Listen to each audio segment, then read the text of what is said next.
What's going to happen when we all can finally be with each other again? We're all vaccinated, we've achieved herd immunity, and we've taken off our masks and we're touching each other, and it's just going to be like, I mean, the paroxysms of like joy and grief and pleasure. It's like, again, the body, what are our bodies are going to do with all of that stuff? Hello, and welcome to Art Restart, where we explore how artists are reinventing their fields and building a new landscape for the arts. My name is Pier Carlo Talenti, and I'm the producer and editor of this podcast, brought to you by the Keenan Institute for the Arts at the University of North Carolina's School of the Arts. And I'm Rob Kramer, founder and CEO of Kramer Leadership, whose mission is to advance leaders for the greater good. In this episode, we're hearing from performer, choreographer, and writer Okwui Okpokwasili. Okwui creates multidisciplinary works that center the stories and experiences of those overlooked by history, in particular Black women and girls in America and in Nigeria, from where her own parents actually emigrated. She has performed on stages all over the world, and her performance work has been commissioned by such varied cultural institutions as the Walker Arts Center in Minneapolis, Dance Space Project in New York City, and the 10th Annual Berlin Biennale. She's received some of this country's most prestigious cultural accolades, including the Doris Duke Award and an Alpert Award. And in 2018, she earned a Genius Grant from the MacArthur Foundation, which cited her ability to, quote, mesmerize audiences with her shape-shifting character play, sinuous grace, and rich hypnotic voice, unquote. Okwui spoke to us from her home in Brooklyn a few days after the inauguration of Joe Biden and Kamala Harris. As the country was undergoing a seismic shift, I asked her what changes in the arts or in dance she'd like to see occur in the near future. I mean, I think in the near future, I would just like to see these art spaces, dance spaces, performance spaces. A lot of the work I do is interdisciplinary, right? I'd like to see these places given more support. I'd like to see these spaces given more support from cities and states in recognition of how these spaces support and I think nourish communities. I think that a lot of these spaces have been having conversations that the general public is now having. They have been dealing and thinking about how to make their spaces more welcome. How do we invite people that might not necessarily think that they have a place here? How do we reach out? How do we build richer and deeper conversations? How do we build longer relationships with the community that's here and with communities that we haven't that we haven't accessed? I think particularly in New York, in downtown New York, in some of the institutions that I have worked with, you know, they're thinking, okay, we're in Manhattan. How are we reaching out and connecting to organizations, dancers in the Bronx, in Queens? How are we making space for folks who are disabled, deaf? How are we making spaces? How are we thinking about the fact that we are on occupied indigenous land? I think that a lot of the spaces that I have been in have been already doing a lot of what I think the nation is recognizing needs to be done, to whether it's to atone, to account for past harms and grievances. And I think it's in art spaces, these cultural spaces, they've been doing that work, and there's a lot to learn from them. And so how do we support them, sustain them, particularly now that they're suffering because of the pandemic, and recognize that they are the leaders in things like in nourishing and healing and building healthy communities. I wonder, can you describe, you said some of the spaces you work with are already doing that, being more welcoming. Can you give me some examples of that? Well, I think there are places like Dance Space Project, and they have typically occupied a space in St. Mark's Church. The one thing that's particularly interesting, or I think notable about Dance Space Project, is that the chief curator, executive director, has been doing something called a platform series, which is a series of that is an exhibition that unfolds over the course of, say, 5 to 6 weeks. And they co-curate with an artist, and the artist, they ask the artist to, or working with the artist, they investigate a particular question or inquiry that the artist is interested in engaging, right? And I think that there have been several really incredible inquiries, one of which was Lost and Found, where folks were thinking about who are some of the artists that we lost to the AIDS crisis. What was the work they were doing then? Can you imagine the work that they may have been doing now? And they brought in artists to, in some way, sometimes re-inhabit the work and to sometimes reimagine work. There was a particular platform around kind of the history of the church, the history of the church in performance, particularly in New York. And that's when they did the excavation of the various enslaved people who built the church. And so I think there are things that are happening like that are pretty innovative, right? An institution that suggests, okay, that we're not just going to, we're not, it's not just about our some kind of decision that we make unilaterally to give you resources, but how are we working with artists to even think about how the resources should be allocated? How should, what are some of the pressing questions and concerns in the community that we need to investigate? Let me ask you a looking back question. How did the events of 2020 most affect your professional life? Well, I mean, it changed everything in that it stopped everything for, kind of everything stopped. I had been building a practice around creating a kind of improvisational chorus with the public, right, along with artists, a select group of artists who would practice sort of creating sonic structures, like almost containers for improvisation, while doing a slow walk in an enclosed space. And we would build this sonic web, this fabric around a question of how, what do you carry and how in turn does that carry you? But what it required was engaging with strangers in close proximity, singing out, screaming out, shouting out with each other in another enclosed space, being very close. And so we were actually, we had been doing that practice and that stopped. And there was a sense of, I feel like a lot of what I do is about proximity, is about engaging strangers closely, uncomfortably, but, really trying to sort of traverse that terrain right between skin, like be in that space, that exchange space. So all of that stopped. But what was interesting was that obviously with the pandemic and we all had to retreat to our corners in order to actually protect each other, right? So actually we're in a pandemic that suggested that the things that I had been really concerned about and thought were necessary for a kind of restorative space of like mutuality would actually can actually kill you. I don't know. I guess in a way, it's having to retreat like that, having to go back, having to separate from each other does make it very clear how much that space is necessary to our survival. Right? We need each other. We need that exchange space. We need to be next to each other. We need to link arms, mingle breath. So it changed. What it did is it left me feeling quite bereft for a while. And yes, I've had to retreat and try to see if I can make things outside of the live space, right? Really trying to explore what is the digital space, what's the visual, what's the power of the visual and the virtual. How do I have to rethink my ideas around practice, my concern about practice, and kind of rejigger it to really think so much more about the end result and the product. Was also complicated, but the missing of that, the breath intermingling and the porous space, the charged space between our porousness, our mutual porousness is that missing continues. What did you learn about your own practice when you were forced to go, as you said, into your own corner? I mean, I just learned that my practice is so deeply kind of connected to other people.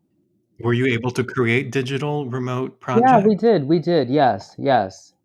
But I think that again, it's sort of like instead of working with people, I had to think about the air. I had to go to the roof. I had to go to the fire escape, right?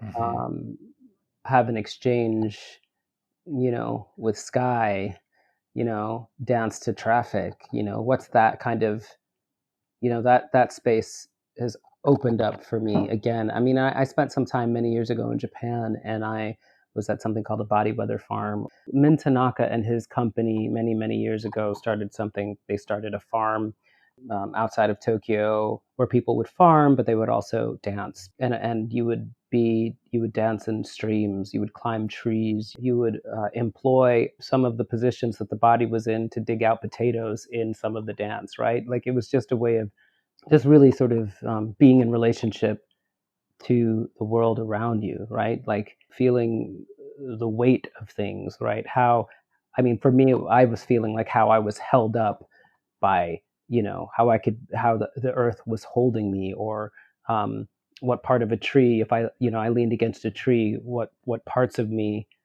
like maybe my trunk against the tree trunk, you know, is secure, but then my head can go wild, or my hands are like smoke floating away from that trunk. Anyway, so I think in the age of the pandemic, I've had to kind of sort of reinvestigate all of the other things that support me, and sometimes maybe it's the weight of the banister, but What would you tell a let's say a performing artist who was working or collaborating in an institution that was a little bit more calcified, the dance space, that wasn't quite approaching the world in a way you envision progressive institutions doing? How would you tell them to try to encourage change in such an institution? it's such a good question, because I honestly am not sure that I know, you know. So you, So but so then you've always found very welcoming and open yes, spaces. I think so. I think calcified institutions were never supported me. Mm. Congratulations. I guess I have always kind of worked in some way, mostly with institutions that are kind of, constantly critiquing how their institution is working, or their institutions that were started and led by artists, say in the 60s or 70s, right? Like they weren't necessarily, and institutions that weren't there necessarily for the perpetuation of the institution, right? But to keep making a space for art practice. I mean, movement research, for instance, yes, something that was started by artists and it doesn't even produce, right? It's only interested in process and making space for process and thinking. So I think those are a lot of those movements are the ones that I engage with. But what would I tell an artist who is like who might be of my ilk or my kin, who is working in a calcified institution? You know, it would be hard for me to know. Even though I think in this moment it might be easier for those artists to have deeper in conversations with these institutions, because these institutions are they're rethinking as they're getting pushback about a lack of representation, a lack of diversity, particularly in the administrative space. Is there a project you're especially excited for working on in 2021? I actually am revisiting a project. It's a 50-minute long song that I made that is a reference to the 1929 Women's War in Eastern Nigeria, where women were protesting colonial practices that they felt were a kind of existential threat to their ways of life. And they, in fact, were. I mean, colonialism is an existential threat to cultures. Anyway, so I made this 50-minute long song, which is a kind of practice in duration, thinking about the grievance of these women, but also trying to open up a portal that perhaps I can reach these women. So it's also a kind of extension of my grief around a kind of this disconnection and sort of maybe my inability to access these women. So that space. So I've been working on that. I'm going to be performing it actually in at the new museum in February as part of a show called Grief and Grievance. Posthumously, it's curated posthumously by uh, my namesake Okwui Okpokwasili, an incredible curator who passed away a couple of years ago, who was also in his practice of curation was really sort of undoing this idea of Europe as kind of and the West as central to sort of art making and creation. Like he really just started to kind of reshape how we were looking and thinking about art practice, art making, particularly contemporary art. I mean, he was really building a platform to sort of deeply interrogate and view contemporary art from the Americas, from Africa, Asia.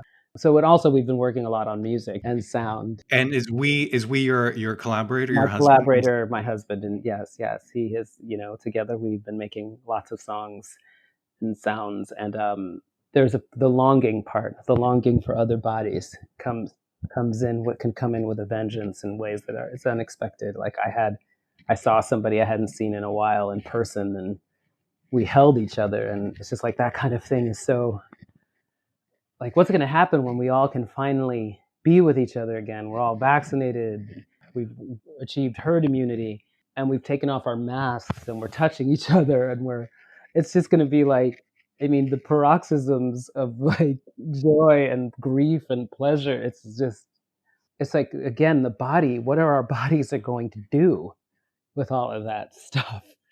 You know, it's going to be really, and I guess maybe my performance is kind of about, it's always trying to suggest that, I mean, it's obvious now, but our bodies are filled with stuff. What happens when we access it?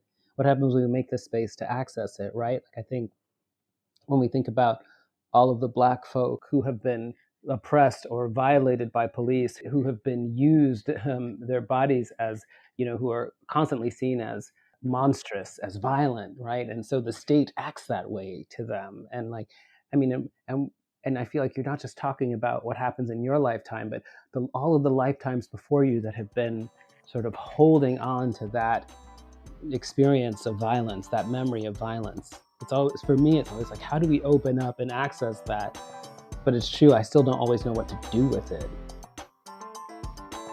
Man, I love the way she talks about using her body and her work to access, generations and eras of trauma, and making it an open, accessible experience for all of us. Mm-hmm. It's interesting, as we interview all these artists, Pier Carlo, when we talk to dancers, there's such a connection. Obviously, I would garner, because of their dancers, such a connection to their body and to somatics and to the multiple levels and layers at which they connect through their art form. And she reinforced that for us in the way she engages the world and talked about her work. I was really struck at the end, and it came up a few times through the conversation about the importance of access, and increasing access, both in how art spaces make themselves available to a diverse and growing population of artists. Right.